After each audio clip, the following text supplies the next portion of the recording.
बिस्मिल्लाहिर्रहमानिर्रहीम। आज तक के मुअज़्ज़ज़ नाज़रीन अस्सलामु अलैकुम। अब किस्त 185 मुलाहिज़ा फरमाए। जानकी की शिकल सा लाश पड़ी हुई थी। मेरा दिमाग घूम गया, आंखों के सामने तारीकी छाने लगी। मैं अपनी जगह पर खड़े खड़े लहराया तो ठाकुर बड़ी तेजी से मुझे खींचते हुए पीछे ले गया। मेरी टांगें बेजान हो गई, आंखों के सामने गहरी तारीकी छाती गई और फिर मुझे कुछ होश ना रहा। मेरे हवास आधे घंटे बाद बहाल हुए थे। दारा वाकई शैतान था, इफरीत, जिसने मरते मरते भी एक इंसान की जान ले ली थी। वो खौफनाक मंदिर बार बार मेरी आंखों के सामने घूम रहा था। मैं जानकी को नहीं बचा सका। मैं फूट फूट कर रोने लगा। ठाकुर ने मुझे अपने सीने से लिपटा लिया और मुझे दिलासा देने लगा। वो खुद भी रो रहा था। मेरा और जानकी का साल कई साल रहा था। थाई की तरह इसने भी मेरी खातिर अपना सब कुछ लुटा दिया था और मिलाकर जान भी दे दी थी। हम तकरीबन 2 घंटे तक इन पहाड़ों में नीचे उतरते रहे और रास्ता तलाश करते रहे, लेकिन चट्टानें बिल्कुल अमोदी थी। दूर दूर तक कहीं ऐसी कोई जगह नजर नहीं आई जहां से नीचे उतरने की कोशिश की जा सकती। एक जगह पर मैंने उतरने की कोशिश की थी, मगर ठाकुर ने मुझे रोक दिया। किसी भी तरफ से नीचे उतरने की कोशिश करना खुदकशी के मुतरादिफ है। हम फिर उसी जगह पर आ गए और मैं किनारे पर झुककर नीचे झांकने लगा। 200 फुट नीचे पत्थरों पर जानकी की लाश तो नजर आ रही थी। उसे कपड़ों से शिनाख्त किया जा सकता था, लेकिन दारा की लाश कहीं दिखाई नहीं दे रही थी। वो भी किसी पत्थर की आड़ में या झाड़ियों में पड़ी होगी। मैं देर तक जानकी की लाश को देखता रहा। उसने मेरे लिए जान दे दी थी, लेकिन मैं उसके लिए कुछ नहीं कर सका था। अपने आप को इस काबिल नहीं बना पा रहा था कि उसकी आखिरी रसूमात अंजाम दे सकूं। अचानक ही बारिश शुरू हो गई। ठाकुर ने मुझे सहारा देकर उठाया। मैंने आखिरी मर्तबा जानकी की लाश की तरफ देखा और ठाकुर के साथ ढुलान उतरने लगा। जब हम ढुलान के इख्तिताम पर पत्थर की सीढ़ियों पर पहुंचे तो बारिश तेज हो चुकी थी। हम मंदिर की तरफ दौड़ने लगे। दैरू की लाश मैदान में पड़ी थी। बारिश के पानी के साथ उसका खून मैदान में दूर तक बह रहा था। मंदिर में 2 और लाशें हमारी मुंतजिर थी। पंडित प्रिगिया राज के सीने में अब भी तरशोल पैबुस था। उसके करीबी चित्रा प्रीतम की लाश पड़ी हुई थी। उसने अपनी बेटी और शोर का इंतकाम ले लिया था और खुद भी इस पापी संसान से बहुत दूर चली गई थी। बारिश बहुत तेज हो गई। बारिश के शोर में अचानक एक और आवाज सुनकर मैं चौंक गया। मैंने ठाकुर की तरफ देखा। उसकी आंखों में भी उलझन तैर रही थी। उसने भी वो आवाज सुन ली थी जिसने मुझे चौंका दिया था। बारिश के शोर में यह अंदाजा लगाना दुश्वार था कि सिस क्योंकि वो आवाज किस तरफ से आ रही थी। और फिर अचानक ही मेरे दिमाग में झमाका सा हुआ।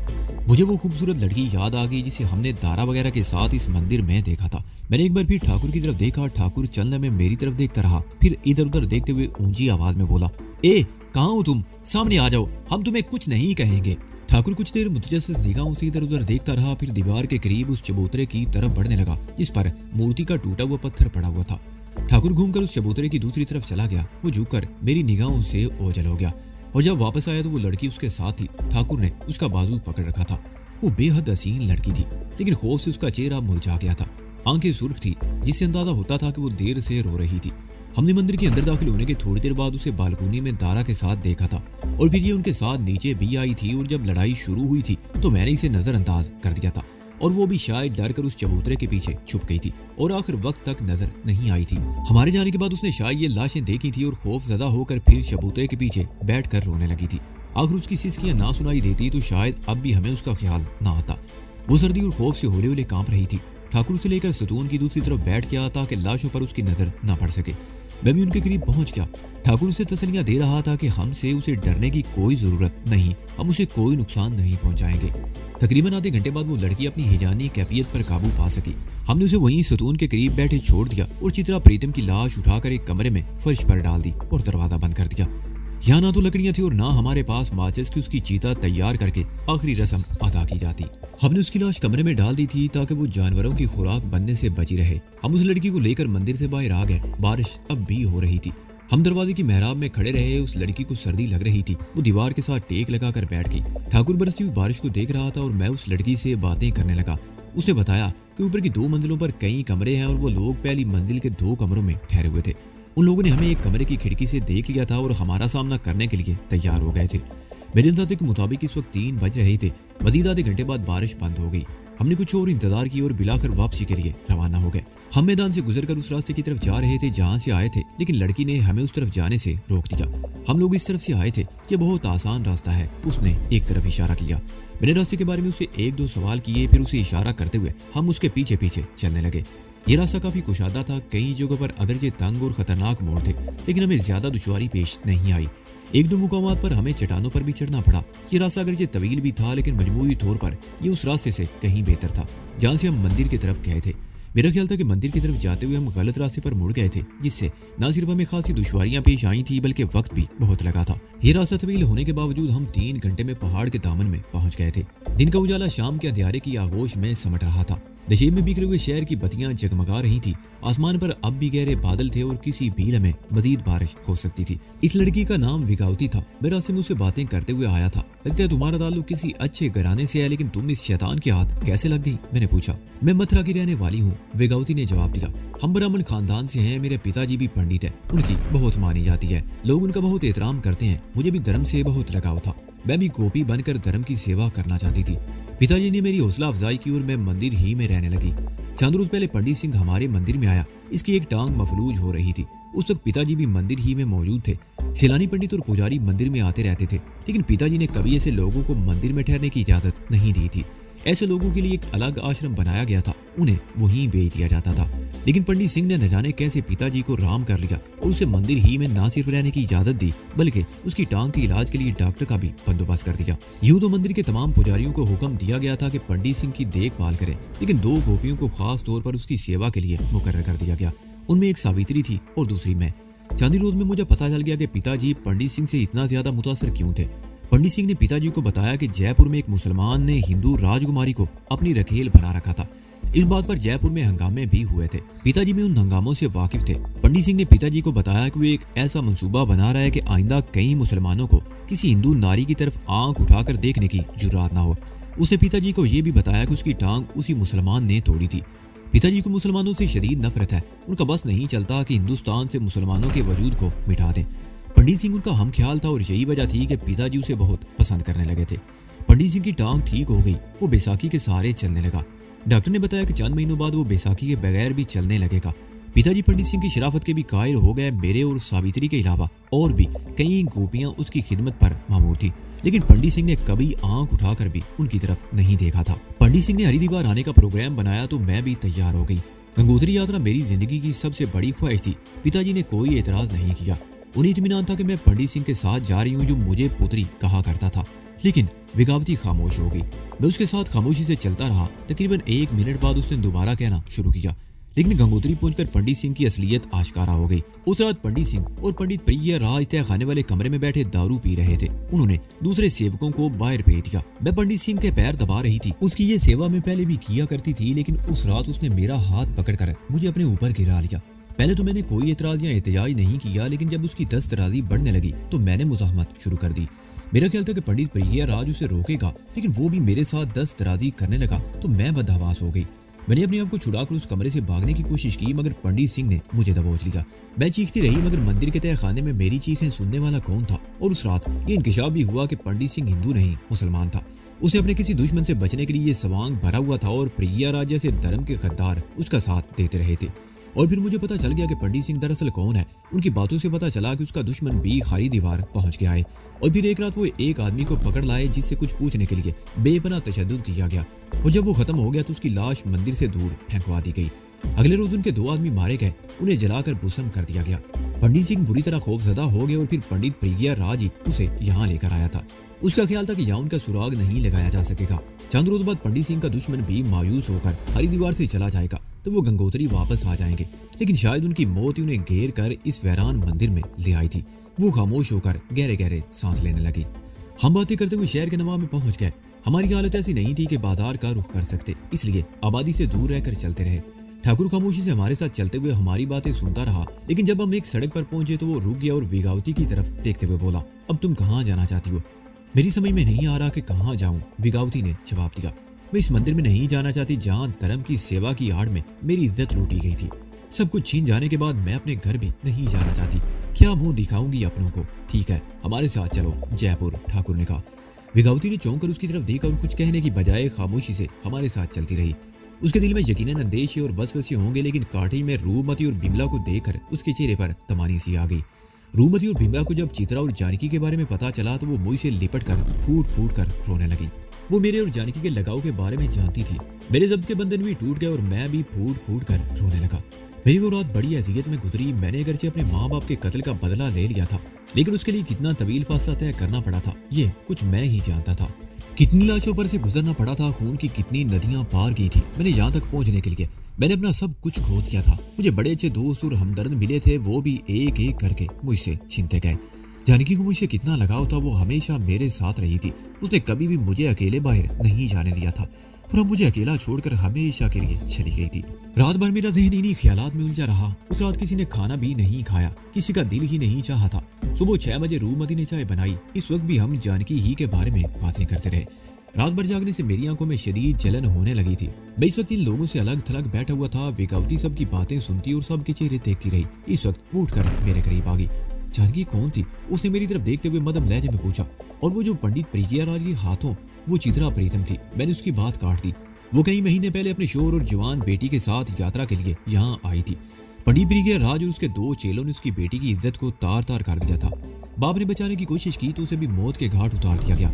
इसी गंगोत्री मंदिर में? विगावती बोली। नहीं, उस रोज वो तीनों पहाड़ियों में एक मंदिर की यात्रा करने के लिए गए थे। बारिश शुरू हो गई और उन्हें रात उसी मंदिर में रुकना पड़ा, मैंने कहा। और चंद लम्हों की खामोशी के बाद उसे चित्रा प्रीतम के साथ पेश आने वाले वाक़े के बारे में बताने लगा। उसके सीने में इंतकाम की आग भड़क रही थी। मैं आखिर में कह रहा था, पंडित प्रिज्ञाराज के 2 चेले उस रात उसके कांटे में जलकर भस्म हो गए और कल प्रिज्ञाराज उसके हाथों मारा गया। और जानकी? विगावती ने सवालिया निगाहों से मुझे देखा। मेरा ख्याल है वो तुम्हारी पत्नी थी। नहीं, जानकी मेरी दोस्त थी, हमारा कई वर्षों का साथ था। मैंने कहा, तुम हो कौन है? वो मेरी तरफ देखने लगी। पंडित सिंह से तुम्हारी क्या दुश्मनी थी? वो मेरे माँ बाप का हथियारा था, मैंने जवाब दिया।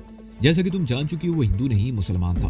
कई साल पहले उसने सिंगापुर में मेरे माँ बाप को कत्ल कर दिया था। मैं उस वक्त 12-13 साल का था। मैं किसी तरह बच गया। मैं दारा के उस जुर्म का चश्मदीद गवाह था। वो मुझे भी कत्ल करना चाहता था और मैं उसे छुपता फिर रहा था। मुझे जिसने भी बना दी उसे उस शैतान ने मौत के घाट उतार दिया। जानकी भी उन लोगों में से एक थी जिसने मेरी खातिर अपना सब कुछ लुटा दिया। पहले मैं दारा से छुपता रहा और जब मैं जमीन पर कदम जमाने के काबिल हुआ तो दारा मुझसे बचने के लिए भागता रहा। जानकी ने कदम कदम पर मेरा साथ दिया और बिलाखिर उसने भी मेरी खातिर अपनी जान लुटा दी। मैं उसे कभी नहीं भूल सकूंगा, कभी नहीं। मेरा गला रुंध गया और आंखों में आंसू आ गए। रूपमती भी उठकर मेरे करीब आ गई। उसने मुझे अपनी बाहों में समेट लिया। ठाकुर मुझे उठाकर बाहर ले गया। हम देर तक दरख्तों के नीचे बैठे रहे। ताज़ा हवा ने खुशगवार असर डाला था। उसके थोड़ी देर बाद ठाकुर नाश्ते का सामान लेने के लिए बाजार चला गया। 3 दिन गुजर गए। मैं इसी दौरान में काठी से बाहर नहीं निकला था। कहीं जाने को दिल ही नहीं चाहता था। ठाकुर, रूपमती और बिमला के दिल भी जैसे बुझ से गए थे। वो भी ज्यादातर काठी ही में रहे। विगावती भी खासी मुतासर हुई थी। दारू और पंडित प्रिज्ञाराज की हकीकत जानने के बाद उसे भी इन जैसे लोगों से नफरत हो गई थी। वो तो खुद इस तजर्बे से गुजर चुकी थी, उनकी हवस का शिकार हो चुकी थी। उसे कुछ और जानने की जरूरत नहीं थी। वो खुद लूट चुकी थी। इस तरह उजड़कर अपने घर वापस नहीं जाना चाहती थी। इसलिए उसने ठाकुर की पेशकश कबूल कर ली और हमारे साथ जाने का फैसला कर लिया।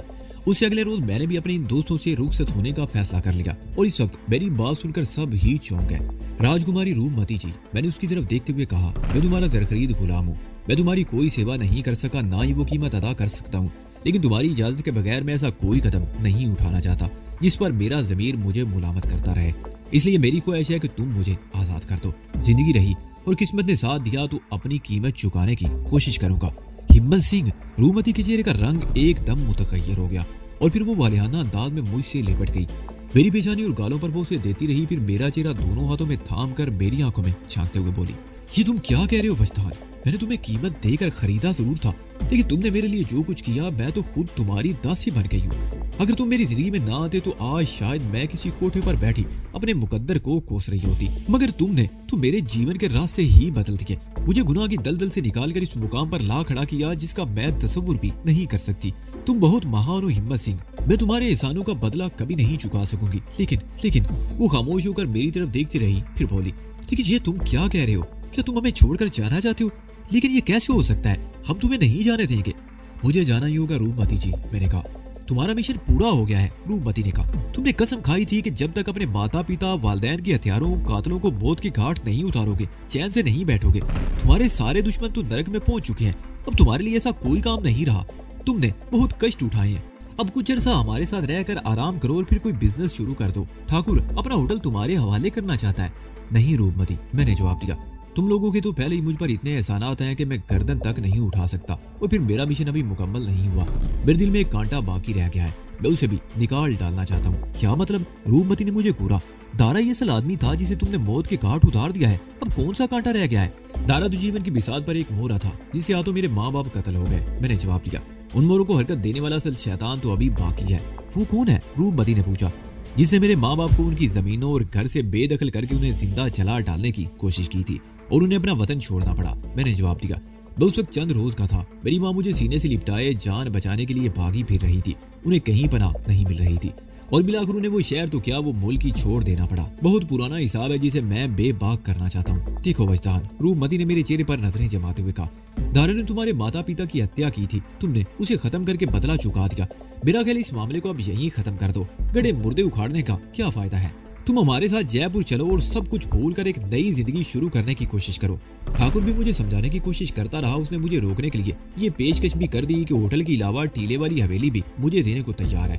मैं तुम्हारी मेहरबानी और मोहब्बत को कभी नहीं भूल सकूंगा ठाकुर, मैंने कहा, लेकिन मुझे मजबूर मत करो, मुझे जाना ही होगा। ठीक है, ठाकुर ने गहरा सांस लेते हुए जवाब दिया। कहाँ जाओगे? फिलहाल तो मैं ऋषिकेश जाऊंगा, कुछ अर्सा वहां रहने के बाद पंजाब की तरफ निकल जाऊंगा, मैंने जवाब दिया। हम तुम्हें नहीं रोकेंगे, ठाकुर ने कहा। मैं जानता हूँ कि ना तो हवा के पैरों में बेड़ियां डाली जा सकती हैं और ना ही बगोलों को कैद किया जा सकता है, लेकिन कम से कम आज का दिन तो हमारे पास रुक जाओ। कल हम तुम्हें नहीं रोकेंगे। ठीक है, मैं कल रवाना हो जाऊंगा, मैंने जवाब दिया। और फिर वो पूरा दिन हमने कांटे में ही गुजारा। ठाकुर सिर्फ दोपहर और रात का खाना लेने के लिए बाजार गया था। वो रात भी हमने जागते हुए गुजारी। विगावती भी हमारी बातों में पूरी तरह दिलचस्पी ले रही थी। वो सबसे खासी बेतकल्लुफ हो गई थी। उसकी इत्मीनान और बेतकल्लुफी की वजह गालिबन ये थी कि उसके दिल से हर किस्म का खौफ निकल गया था। बिमला मेरे साथ जुड़कर बैठी हुई थी, उसके चेहरे पर उदासी थी। यूं तो मेरे जाने के फैसले से रूपमती और ठाकुर भी उदास थे, लेकिन बिमला की कैफियत कुछ और थी।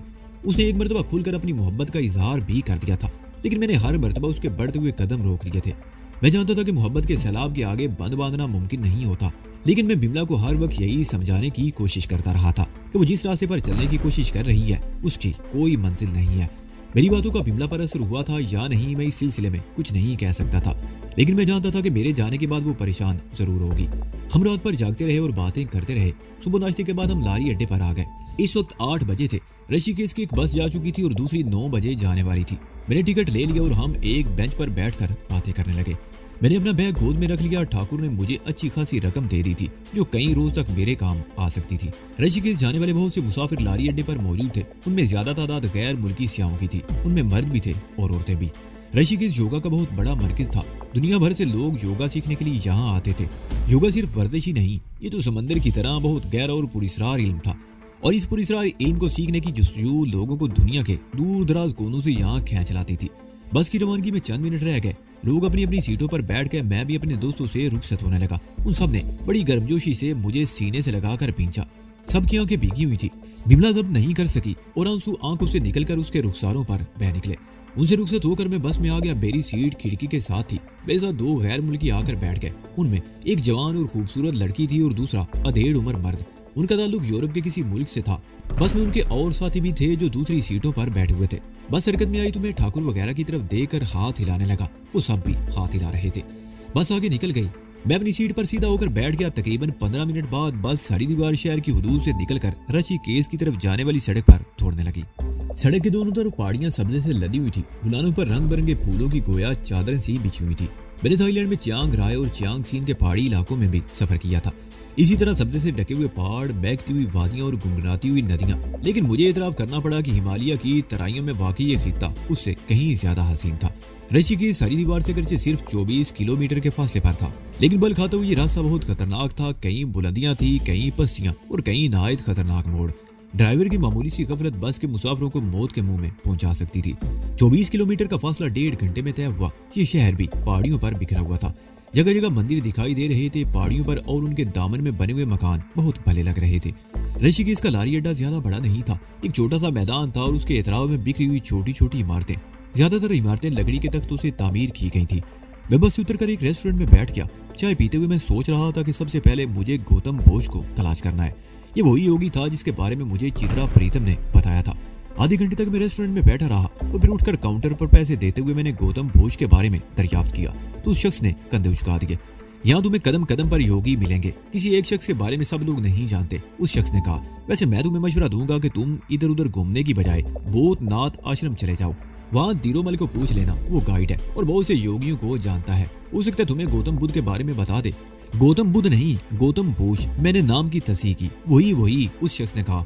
यहाँ से निकलकर बाईं तरफ चले जाओ, किसी से भी पूछ लेना, आसानी से भूतनाथ आश्रम पहुंच जाओगे।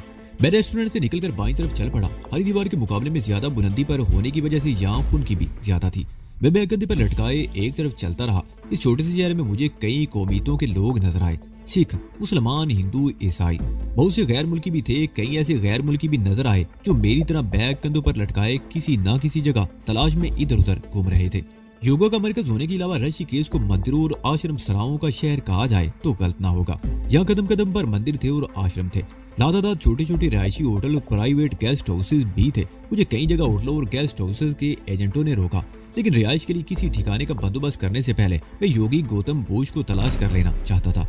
भूतनाथ आश्रम तलाश करने में मुझे ज्यादा दुश्वारी पेश नहीं आई। एक पहाड़ी के दामन में पत्थर और लकड़ी के तख्तों की 2 मंजिला इमारत खासी बड़ी थी।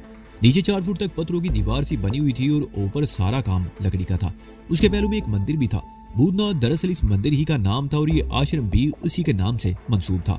आश्रम के छोटे से दफ्तर में 3-4 आदमी बैठे हुए थे। चौकी के सामने बैठे हुए एक बारीक मूंछों वाला शख्स इस आश्रम का मुंशी था। मैंने वीरूमल के बारे में दरियाफ्त किया तो उसने बाहर की तरफ इशारा कर दिया। बाहर आश्रम के सामने तकरीबन 15 गज के फासले पर एक ढाबा सा बना हुआ था। ये लकड़ी का एक बहुत बड़ा सा कैबिन था जो लकड़ी ही के सतूनों पर जमीन से तकरीबन 3 फुट ऊपर था। इसके अंदर दुकानदार बैठा हुआ था और बाहर एक आदमी उसे बातें करते हुए बीड़ी के कश लगा रहा था। वो वीरूमल था जो फौरन ही मेरी तरफ मुतवज्जो हो गया। वीरूमल गाइड था लेकिन उसके पास लाइसेंस नहीं था और वो घूम फिर कर अपने ग्राहक तलाश करता था। मुझे भी वो ऐसा सियाह समझा था जिसे उसकी खिदमत दरकार थी, लेकिन जब मैंने उससे योगी गौतम बुद्ध के बारे में दरियाफ्त किया तो उसके चेहरे पर मायूसी छा गई। वो तो 3 दिन पहले धर्मशाला जा चुका है। अगर उसके डेरे पर जाना चाहो तो मैं तुम्हें वहां पहुंचा सकता हूँ। 5 रुपए देने पड़ेंगे, वीरूमल ने कहा। वीरूमल से ज्यादा मायूसी तो मुझे हुई थी, लेकिन बहरहाल मैंने उसके साथ जाने की खामी भर ली और जेब से 5 रुपए का एक सिक्का निकाल कर उसके हाथ में थमा दिया। गौतम बुद्ध का डेरा वहां से खासा दूर था। ये भी लकड़ी के तख्तों से बना हुआ एक कैबिन था। वीरूमल रास्ते में मुझे मंदिरों और दूसरी चीजों के बारे में भी बताता रहा था। इस तरह उसने मेरी मालूमात में इजाफा करके 5 रुपए वसूल करने का हक भी अदा कर दिया था। इस कैबिन में 2 आदमियों से मुलाकात हुई। उनमें एक हिंदू था और दूसरा बुद्ध भक्षु। मैं देर तक भक्षु से बातें करता रहा। उसने बताया कि गौतम बुद्ध धर्मशाला जा चुका है और उसका वापस आने का कोई इरादा नहीं। उसने मुझे ये पेशकश भी की थी कि मैं चाहूँ तो योगा सीखने के लिए उसकी शागिर्दगी इख्तियार कर सकता हूँ। ठीक है, अगर जरूरत महसूस की तो मैं दोबारा तुम्हारे पास आऊंगा। मैं शहर की तरफ वापस आ गया।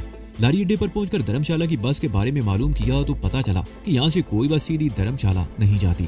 पहले मुझे शिमला जाना पड़ेगा। रात वहाँ गुजारने के बाद अगले रोज सुबह धर्मशाला की बस मिलेगी। मजबूरी थी, मुझे कम अज कम ये रात तो ऋषिकेश ही में गुजारनी पड़ी। मैं ये भी सोच रहा था कि अगर यहाँ कोई माहिर योगी मिल जाए तो चंद रोज यहीं रह जाऊंगा। यहाँ योगियों के कई सेंटर्स थे। मैं मुख्तलिफ जगहों पर घूमता रहा। कई सेंटरों पर योगा की मशक के कई दिलचस्प मनाजर भी देखे। एक हिंदू योगी आईनी कीलों के बिस्तर पर दराज था। एक योगी को एक टांग पर खड़े देखा जिसके बारे में बताया गया कि वो सुबह 6 बजे से एक टांग पर खड़ा है और शाम 6 बजे तक इसी तरह खड़ा रहेगा। एक और योगी को सर के बल खड़े देखा। इनके अलावा मुख्तलिफ योगी मुख्तलिफ आसनों में नजर आए। मैंने एक रेस्टोरेंट में दोपहर का खाना खाया और उसके बाद एक बार फिर किसी योगी की तलाश में निकल खड़ा हुआ। एक जगह मैं एक बूढ़े हिंदू योगी को देखकर रुक गया। वो खासा बूढ़ा था। उसके बदन पर एक मुख्तसर से लंगोट के अलावा लिबास नाम की कोई चीज न थी। वो मुख्तलिफ शोबदे दिखा रहा था। मैं दिलचस्पी से उसे देखता रहा और जब वो अपनी शोबदेबाजी से फारिग हुआ तो मैं उसके करीब जमीन पर बैठकर उससे बातें करने लगा। तकरीबन 1 घंटे बाद मैं वहां से रुखसत हो गया। इस वक्त शाम हो रही थी। बरकी रोशनियां जगमगा उठी थी। मैं एक रेस्टोरेंट में बैठ के और खाना खाते हुए ये सोचता रहा कि 2-4 रोज यहाँ रह लेने में कोई हर्ज नहीं है। खाना खाने के बाद मैं किसी गेस्ट हाउस की तलाश में चल पड़ा। आश्रमों, होटलों और गेस्ट हाउसेज की यहाँ कमी नहीं थी। रेस्टोरेंट से निकलकर मैं भी चंद कदम ही चला था कि किसी ने पीछे से मेरे कंधे पर हाथ रख दिया। मैं ठिठक कर रुक गया और फिर जैसे ही पीछे मुड़ा उछल गया। वो सोनिया थी। सोनिया को यहाँ देखकर मुझे वाकई ही हैरत हो रही थी। मैं सोच भी नहीं सकता था कि इस दूर दराज खित्ते में किसी जानकार से मुलाकात हो सकती है और जानकार भी वो जो मेरे करीब बल्कि बहुत करीब रह चुका हो। सोनिया के चेहरे के तासरात भी कुछ अजीब से थे। उसे भी यकीनन यहाँ मुझसे मुलाकात की तवक्को नहीं थी। सोनिया से मेरी आखिरी मुलाकात तकरीबन 3 महीने पहले जयपुर में हुई थी। मैंने जानकी को उसके बारे में बताया तो था, लेकिन उन दोनों का आपस में सामना नहीं हुआ था। उन दिनों बलवंत सिंह, रामू, बदमाश और उसके गुर्दों से हमारी ठनी हुई थी। हम अंग्रेजी ठाकुर भानु सिंह के साथ रह रहे थे और अपने आप को महफूज समझते थे, लेकिन जब रामू, बलवंत सिंह और दारा जैसे कमीने दुश्मनों से मुकाबला चल रहा हो तो अपने आप को मुकम्मल तौर पर महफूज नहीं समझा जा सकता। मैं माजी के तजर्बात को नहीं भूला था। दारा ने हमेशा छुप कर वार करने की कोशिश की थी। और जयपुर में भी इसी सोच के पेश नजर मैंने ठाकुर की हवेली के अलावा किसी और महफूज ठिकाने का बंदोबस्त करने का फैसला भी किया था, ताकि किसी हंगामी सूरत में वहां पनाह ले सके। और इस मकसद के लिए मैंने सोनिया को एक खतीर रकम भी दी थी ताकि वो किसी मकान का बंदोबस्त कर सके। लेकिन फिर हालात ने ऐसा पलटा खाया कि सोनिया से उसके बाद मुलाकात ही ना हो सकी। हम बलवंत सिंह और दारा के ताकुब में सारसका चले गए, जहाँ चौधरी डाकू के आदमी बिमला को उठा कर ले गए। कई रोज इस मुहिम में लग गए। डाकू बिमला के साथ कई और सियाओं को भी उठाकर जंगल में ले गए थे। पुलिस उन बेगुनाहों को डाकुओं के चुंगल से छुड़ाने में बिल्कुल नाकाम रही थी और बिलाकर मैं अकेला जंगल में घुस गया और एक जबरदस्त मार्के के बाद मैंने न सिर्फ बिमला और दूसरे लोगों को छुड़ा लिया, बल्कि खतरनाक डाकुओं के उस गिरोह का भी खात्मा हो गया। गंगुली चौधरी मेरे हाथों मारा गया। डाकू के इस गिरोह ने सैकड़ों मुरब्बा मील के इलाके को अपने कब्जे में कर रखा था। कोई बस्ती ऐसी नहीं थी। लोग खौफ व हिरास में जिंदगी गुजार रहे थे, लेकिन मेरे हाथ उस गिरोह के खात्मे से लोगों को दहशत और खौफ से निजात मिल गई। हम बलवंत और दारा की तलाश में सारसका गए, लेकिन वहाँ हमारी उलझनें बढ़ती रही। जंगल से बिमला की रिहायशी और चौधरी के गिरोह से निमटने के बाद रूपमती और ठाकुर एक हादसे का शिकार हो गए। ठाकुर को ज्यादा चोटें नहीं आई थी, लेकिन रूपमती की जान के लाले पड़ गए थे। इसकी जिंदगी बचाने के लिए हमने क्या कुछ नहीं किया था। इसी दौरान में हमें पता चला कि दारा सलसरत के करीब पहाड़ियों की तरफ चले गए हैं, जहाँ काली के मंदिर में इंसानी जानों की भीड़ दी जाती है। रूपमती की हालत संभल गई। बैजानकी और ठाकुर दारा के ताकुब में काली की मंदिर की तरफ चले गए। वहां एक मार्के में बलवंत मारा गया और दारा जानकी को जख्मी करके फरार हो गया। उसके साथ एक और दिलचस्प वाकया पेश आया कि पुलिस का एक नहायत जिम्मेदार और फर्ज शनास मेरी नजरों में ऑफिसर काली के मंदिरों से करोड़ों रुपए का माल लूटकर फरार हो गया। सारसका से वापस आकर जयपुर में हमारी कुछ और मसरूफियात रहीं। इसी दौरान में मैंने कई मरतबा सोनिया से मिलना चाहा था, लेकिन हर मरतबा कोई न कोई मसला आड़े आता रहा। और फिर पंडित सोबराज से मुलाकात हो गई, जिसने पिटने के बाद मेरी तरफ दोस्ती का हाथ बढ़ा दिया और फिर मैं और सोबराज दारा की तलाश में हरिद्वार आ गए। हरिद्वार में जो कुछ भी हुआ वो आप जान चुके हैं, इसलिए मैं मजीद तफसील में जाने की कोशिश नहीं करूंगा। दारा को जहां तुम रसीद करने के बाद बिमला, रूपमती और ठाकुर जैसे दोस्तों से रुखसत होकर मैं ऋषिकेश चला आया था। मेरा ख्याल था कि यहाँ कुछ अरसा योगी गौतम भूज के पास रहकर कुछ हासिल करने की कोशिश करूंगा और उसके बाद पंजाब से होता हुआ सरहद पार करके पाकिस्तान पहुंच जाऊंगा, जहां लाहौर में चौधरी नवाज़ अली से अपने वालिदैन का पुराना हिसाब चुकाना था। फसाद की असल जड़ तो चौधरी नवाज़ अली ही था, जिसकी वजह से मेरे वालिदैन को अपना वतन छोड़ना पड़ा था। मुझे ये जानकर बड़ी मायूसी हुई थी कि योगी गौतम भूज यहाँ से जा चुका है और अब सोनिया को अपने सामने देखकर मेरी मायूसी हैरत में बदल चुकी थी, बल्कि सोनिया को यहाँ देखकर मुझे शदीद हैरत हो रही थी। अरे तुम यहाँ क्या जख मारी हो? मैंने उसे ऊपर से नीचे तक देखते हुए कहा। मौसम में खून की होने के बावजूद वो नहायत कम लिबास में थी। यही सवाल मैं तुमसे कर सकती हूँ। सोनिया ये कहते हुए वालियाना अंदाज में मुझसे लिपट गई और मेरे गालों और पेशानी पर मुझसे देने लगी। करीब से गुजरते हुए लोग मुस्कुराती नजरों से हमारी तरफ देखते रहे, लेकिन किसी के लिए एतराज की कोई गुंजाइश न थी। वहाँ सरेराह बोसो किनार को मायूब नहीं समझा जाता था।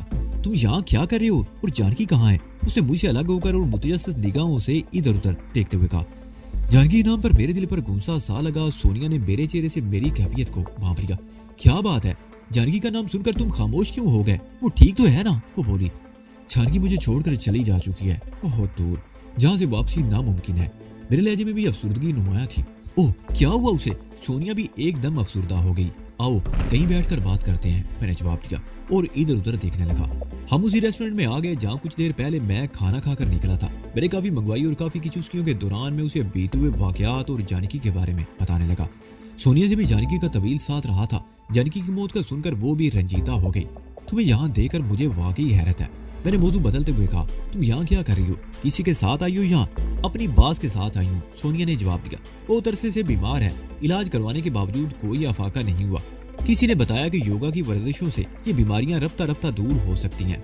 वो कुछ अर्सा तक तो जयपुर ही में योगा की इब्तदाई एक्सरसाइज करती रही। इस मकसद के लिए उसने एक हिंदू योगी की खिदमत भी हासिल कर रखी हैं। फिर उस योगी ने मशवरा दिया कि वो ऋषिकेश चली जाए, यहाँ की आबो हवा से भी उस पर अच्छा असर पड़ेगा।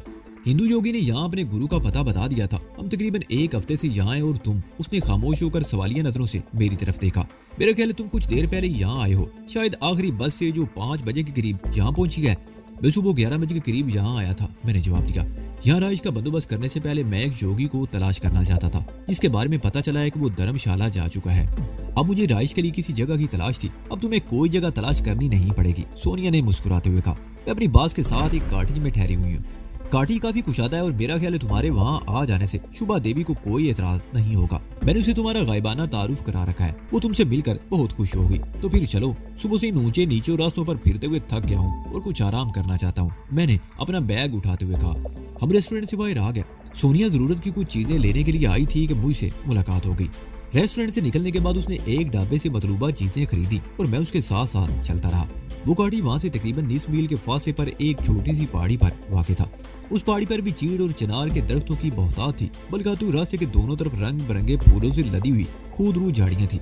वो काठी तकरीबन 200 फुट की बुलंदी पर था, जबकि वो रास्ता काठी के करीब से गुजरते हुए मजीद ऊपर चला गया था। पहाड़ी पर ऊपर भी थोड़े थोड़े फासले पर और भी काटेज और हट थे। दरख्तों में कहीं कहीं इन काटेज में जलती हुई रोशनियां अच्छी लग रही थी। सोनिया वाला काठी एक खुली जगह पर था। आसपास की जगह या तो दरख्तों से महरूम थी या दरख्त काट दिए गए थे। तामीर के हवाले से भी ये काठी दूसरों से मुख्तलिफ नहीं था। 4 फुट तक पत्थरों की दीवारें और उससे ऊपर लकड़ी के तख्ते। इस काठी के 3 कमरे थे, एक निशस्तगाह और 2 बेडरूम। निशस्तगाह में एक काफी टेबल, एक आमियाना सा सोफा सेट और 3-4 कुर्सियां रखी हुई थी। सोनिया मुझे वहां बिठाकर दाईं तरफ वाले कमरे में चली गई। उसकी वापसी 3-4 मिनट बाद हुई। उसके साथ उसकी बात शुभा भी थी। जयपुर में सोनिया से मुलाकात हुई थी तो उसने बताया था कि जिस होटल में वो काम करती है उसकी मालकन एक बेवा औरत है। बेवी के हवाले से मेरे ध्यान में एक और बूढ़ी औरत का तस्वर उभरा था, लेकिन उसे देखकर मैं चौंके बगैर ना रह सका था। उसकी उम्र 35 और 40 के दरमियान रही होगी। दराज का मत छरेरा बदन, चेहरे के नकूश बड़े दिलकश थे, लेकिन उदासी उसके हुस्न को मुतासर कर रही थी। उसे सफेद साड़ी पहन रखी थी जो उसके बेवा होने की निशानदेही कर रही थी। हेलो, उसने दोनों हाथ जोड़कर प्रणाम किया। बैठो ना, खड़े क्यों हो? मैं सोफे पर बैठ गया तो वो भी मेरे सामने सोफे पर बैठकर बात जारी रखते हुए बोली, सोनिया ने मुझे जयपुर में तुम्हारे बारे में बताया था। तुम्हारे साथ वाकई बहुत अन्याय हुआ है। मैंने सोनिया से कहा था कि तुम्हें मेरे पास लेकर आए, लेकिन तुमने दोबारा सोनिया से भी राब्ता नहीं किया, जिससे वो बहुत परेशान रही। कुछ ऐसी उलझनें पैदा हो गई थी जिनकी वजह से मैं सोनिया से भी राब्ता नहीं कर सका। मैंने कहा, मैं उन दिनों जयपुर से बाहर ही रहा था और वापस आया तो चंद रोज बाद मुझे हरी दीवार आना पड़ा। आज सुबह यहाँ आया हूँ। अभी सोनिया बता रही थी कि तुम रिहाइश के लिए कोई गेस्ट हाउस तलाश कर रहे थे। शुभा ने कहा, गेस्ट हाउस जाने की क्या जरूरत है, यहाँ बड़ी गुंजाइश है, तुम यहाँ रह सकते हो। तुम्हारी वजह से हमें भी ढारस रहेगी, हमें अकेली समझकर कोई मसला। मैंने उसके खामोश होने पर सवालिया निगाहों से उसे देखा। परसों रात शुभा की बजाय सोनिया ने जवाब दिया। परसों रात कोई हमारा दरवाजा खोलने की कोशिश कर रहा था। मैंने खिड़की से शोर मचा दिया तो वो भाग गया। चलिए, जब तक मैं यहाँ हूँ ऐसी कोई परेशानी नहीं होगी, मैंने कहा, लेकिन मैं भी ज्यादा दिनों तक यहाँ नहीं रह सकूंगा। मुझे दरअसल एक जोगी की तलाश है जो धर्मशाला जा चुका है। हो सकता है मुझे उसके पीछे जाना पड़े। गौतम बुद्ध के तज़किरे के साथ ही हमारी गुफ्तगू का मौजू भी बदल गया। शुभा बेख्वाबी का शिकार थी, उसे हाई ब्लड प्रेशर था, सांस की तकलीफ भी थी और दिल की मरीजा भी थी। वो अगरचे इन तकालीफ का एलोपैथिक इलाज भी करवा रही थी, लेकिन किसी हमदर्द ने उसे मशवरा दिया था कि इन बीमारियों के इलाज के लिए किसी योगी की खिदमत हासिल करे। पहले उसने जयपुर ही में एक योगी की खिदमत हासिल की और फिर यहाँ आ गई और तकरीबन 1 हफ्ते से योगी धीराज की हदायत के मुताबिक शिव आसन पर अमल कर रही थी। खून के दबाव को नॉर्मल रखने के लिए योगा में इससे बेहतर कोई वर्जिश नहीं। सुबह सुबह शाम 15-20 मिनट के लिए ये वर्जिश कर रही थी। उसका एक फायदा ये जरूर हुआ था कि उसे रात को सोने के लिए ख्वाब और गोलियां खाने की जरूरत नहीं रही थी। अब वो रात को गोली खाए बगैर सुकून की मीठी नींद सोती थी। आज के मशीनी दौर में इंसान अफरा तफरी का शिकार है। जज्बाती खलफशार ने इसे अदमुआ कर रखा है। किसी के पास इतना वक्त नहीं कि अपनी सेहत बरकरार रखने के लिए वक्त तलब वर्जिशें कर सके, लेकिन योगा की वर्जिशों में कम से कम वक्त में और ज्यादा आसानी से अमल करके अपने आप को चाको चौबंद और दुरुस्त व तवाना रखा जा सकता है। योगा की ये वर्जिशें नई नहीं, हजारों साल से इन पर अमल हो रहा है और योगा सिर्फ वर्जिशों का नाम ही नहीं, एक फन और समंदर की तरह गहरा और पुरस्रार इल्म है। और ये पुरस्रार इल्म हजारा साल से साधुओं, योगियों और रावबों से बड़े पुरस्रार तरीके से नस्ल दर नस्ल मुंतकिल होता रहा है। इस पुरस्रार इल्म को आम लोगों से हमेशा खुफिया रखा गया है। सिर्फ ख्वास ही इससे फायदा उठाते रहे और ये इल्म आम आदमी की दस्तरस से दूर रहा। योगा की मशकें आज से नहीं, हजारा साल से लाखों इंसानों को रोशन ज़मीरी की दौलत से माला माल और सुपर नॉर्मल सलाहियतों से लैस कर चुकी हैं। सांस की मशकें योगा की मशकों में बुनियादी हैसियत रखती हैं। हब्से दम की मशक इंसानी कुव्वत में गैर मामूली हरकत पैदा करती है। एक पुरस्रार कुव्वत रीढ़ की हड्डी की निचली तह में सांप की तरह कुंडली मारे ख्वाबीदा हालत में होती है। सांस की मशकों से ये कुव्वत बेदार होकर दिमाग की तरफ सफर करना शुरू कर देती है। ये बड़ा कठिन मरहला होता है। कभी कभी ये कुव्वत आजाद होकर इंसान के दिमागी आसाबी निजाम को दरम बरम कर देती है। इसलिए जरूरी है कि ये मशकें किसी माहिर उस्ताद की निगरानी ही में की जाएं। हो सकता है कुछ लोग इससे इख्तलाफ भी करें, लेकिन इस हकीकत से तो बहरहाल इनकार नहीं किया जा सकता कि अल्लाह ताला ने इंसान को पैदा किया तो उसे बेपनाह कुव्वतें भी अता फरमाई।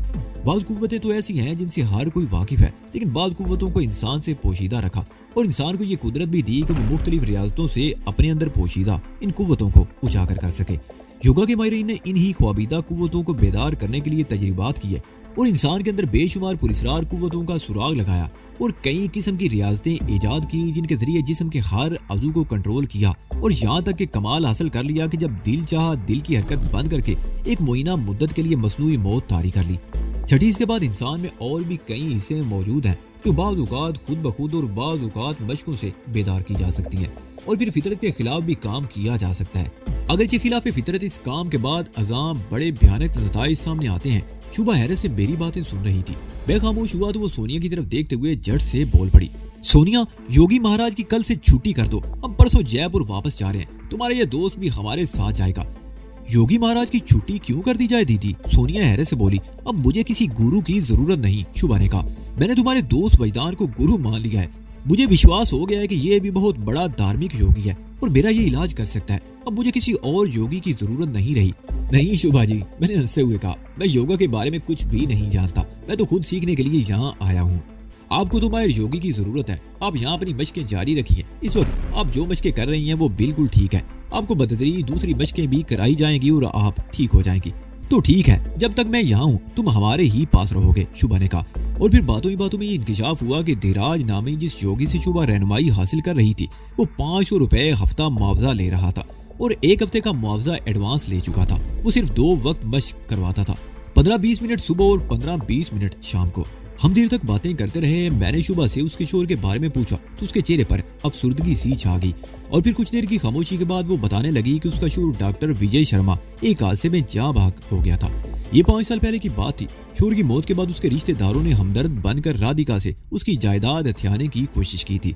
उसे बड़े सब्ज बाग दिखाए, लेकिन वो किसी की बातों में नहीं आई। उसके जेठ ने जबरदस्ती इस बिल्डिंग पर कब्जा करने की भी कोशिश की थी। शुभा को बिल्डिंग से निकाल दिया गया, लेकिन शुभा ने हौसला नहीं हारा। इसके पास शोर का वसीयतनामा मौजूद था जिसमें शुभा को उसकी सारी मनकूला व गैर मनकूला जायदाद का वारिस करार दिया गया था। शुभा ने अपने जेठ के खिलाफ मुकदमा दायर कर दिया और शोर का वसीयतनामा भी अदालत में पेश कर दिया। इस तरह शुभा को अपने शोर की जायदाद मिल गई। ये बिल्डिंग किराए पर उठी हुई थी जिसे शुभा ने खाली करवा लिया और ग्राउंड फ्लोर पर एक म्यारी काफी हाउस कायम करके ऊपर के हिस्से पर रिहाइश इख्तियार कर ली। इसे कुछ मुखलस लोग भी मिल गए थे जो न सिर्फ इखलाकी तौर पर बल्कि कारोबार में भी इसकी मदद कर रहे थे। इस तरह शुभा ने अपने आप को संभाल लिया और वो बड़ी साबित कदमी से जिंदगी की सख्तियों का मुकाबला कर रही थी। शुभा की कहानी उन 1000 औरतों से मुख्तलिफ नहीं थी जो तनहा रह जाने के बाद जुल्मो सितम का शिकार हो जाती हैं। बाद हिम्मत हार कर हालात के सामने सर झुका देती हैं और बाद सीना तान कर मैदान में उतर आती हैं। शुभा का शुमार भी ऐसी औरतों में होता है जो जिंदगी के आखिरी लम्हों तक भी मुकाबला करती रहती हैं। सुबह 11 बजे के करीब सोने के लिए अपने कमरे में चली गई। मैं और सोनिया कुछ देर बैठक में बैठे रहे। फिर सोनिया उठकर किचन में चली गई और कॉफी बनाकर ले आई। उसने दोनों कप मेज पर रख दी और दूसरे कमरे की तरफ बढ़ते हुए बोली, तुम कॉफी पियो, मैं कपड़े तब्दील कर लूं। सोनिया कमरे में चली गई। मैं कॉफी की चुस्कियां लेने लगा। उसने कॉफी वाकई बहुत खुश जायका बनाई थी। कोई चीज गिरने की आवाज सुनकर मैं चौंक गया। मेरा ख्याल था कि ये आवाज किचन की तरफ से आई थी, लेकिन वहाँ कुछ नहीं था। मेरी नजरें कमरे की तरफ उठ गई और उसके साथ ही मेरा दिल उछलकर खल्क में आ गया। कमरे का दरवाजा चंद इंच के करीब खुला था और सोनिया ऐन सामने कमरे में खड़ी अपने जिस्म पर से लिबास उतार रही थी। मेरा दिल उछलकर खल्क में आ गया और दिमाग में सनसनाहट होने लगी। सोनिया का ध्यान दूसरी तरफ था। मैं समझ गया कि उसने मुझे मुतवज्जो करने के लिए कमरे में जानबूझकर कोई चीज गिराई थी और गाफिलाना अंदाज इख्तियार किया था। मैं उठकर दूसरी कुर्सी पर बैठ गया ताकि मेरी नजरें दरवाजे की तरफ न उठ सके। मुझे अपनी कैफियत पर काबू पाने में कई सेकंड लगे। मैंने आंखें बंद कर ली और गहरे गहरे सांस लेने लगा। वो मंजर मेरे जहन में घूम गया जब गोल्डन ट्राई एंगल के गार में इसी सोनिया ने मुझे पिछाड़ दिया था। और अब ये वही सोनिया थी जो एक बार फिर मेरे रास्ते में आ गई थी। और मैं सोच रहा था कि कहीं मैंने सोनिया के साथ यहाँ कर गलती तो नहीं कर दी। अरे सो गया क्या? सोनिया की आवाज सुनकर मैंने आंखें खोल दी। उसे देखकर मैंने एक बार फिर आंखें बंद कर ली, लेकिन कब तक ऐसा कर सकता था? मुझे दोबारा आंखें खोलना पड़ी। सोनिया मेरे सामने खड़ी थी। उसने शबे ख्वाबी का बारीक लिबास पहन रखा था जिससे उसका बदन छलक रहा था। मैंने सर को एक दो झटके दिए और फासिद ख्यालात को जहन से निकालने की कोशिश करने लगा। बहुत थके हुए लग रहे हो। वो मेरे सामने उस सोफे पर बैठ गई जहाँ कुछ देर पहले मैं बैठा हुआ था। हाँ, सारा दिन ऊंचे नीचे रास्तों पर घूमता रहा हूँ। मैंने अपना कॉफी का कप उठाते हुए जवाब दिया। सोनिया ने भी अपना कप उठा लिया और कॉफी की चुस्कियां लेते हुए कनखियों से मेरी तरफ देखती रही। बातें करते हुए रात का 1 बज गया। मैं सोना चाहता था लेकिन सोनिया को शायद नींद नहीं आ रही थी। वो मुझे भी जगाए रखना चाहती थी। तुम्हें नींद नहीं आ रही? बिलाकर वो उठते हुए बोली। तुम अंदर मेरे बेड पर सो जाओ, मैं यहाँ सोफे पर लेट जाऊंगी। मैं सोफे पर ठीक हूँ, तुम अपने बिस्तर पर आराम से सो जाओ, मैंने जवाब दिया। मैं चंद में उसकी तरफ देखता रहा, फिर उठकर कमरे में आ गया। सोनिया भी मेरे साथ ही आई थी। मैं एक जगह रुककर कमरे का जायजा लेने लगा। एक दीवार पर भारतीय फिल्मी अदाकारों की नीम और यहाँ तस्वीरें चिपका थी जो किसी मैगजीन से काटी गई थी। सोनिया सी बज़ौक नहीं थी कि कमरे को ऐसी चीजों से सजाती। हो सकता है इनसे पहले जो किराएदार यहाँ रिहाइश पजीर हो ये उनका ज़ौक हो। दूसरी दीवार पर लगी हुई खूंटी पर सोनिया के 3-4 जोड़े कपड़े टंगे हुए थे। उसके साथ ही बाथरूम का दरवाजा था। मैंने दरवाजा खोलकर अंदर झांका। बाथरूम ज्यादा बड़ा नहीं था। सोनिया बिस्तर की चादर दुरुस्त कर रही थी। बेड पर 2 कंबल थे जिन्हें उठाकर उसने कुर्सी पर रख दिया था। चादर दुरुस्त करके उसने एक कंबल बेड पर रख दिया और दूसरा उठाकर दरवाजे की तरफ बढ़ते हुए बोली, रात के आखिरी पैर यहाँ अच्छी खासी सर्दी हो जाती है। अगर तुम एक कंबल में सर्दी महसूस करो तो मुझे सर्दी नहीं लगेगी। मैंने उसकी बात काट दी। तुम चाहो तो ये दूसरा कंबल भी ले जा सकती हो। सोनिया मुझे घूरते हुए कमरे से निकल गई। मैंने कमरे की बत्ती बुझा दी और बिस्तर पर लेट कर आंखें बंद कर ली। इसमें शुबा नहीं कि दिन भर घूमने से मैं बहुत थक गया था, लेकिन नींद मेरी आंखों से कोसों दूर थी। मैं एक बार फिर माजी में पहुंच गया। मम्मी डैडी, चाचा प्रताप सिंह, महाराज, थाई, जानकी और कई चेहरे मेरी नजरों के सामने घूमते चले गए। रंगोली और सरदार थालू, उन्होंने हमारा कितना साथ दिया था।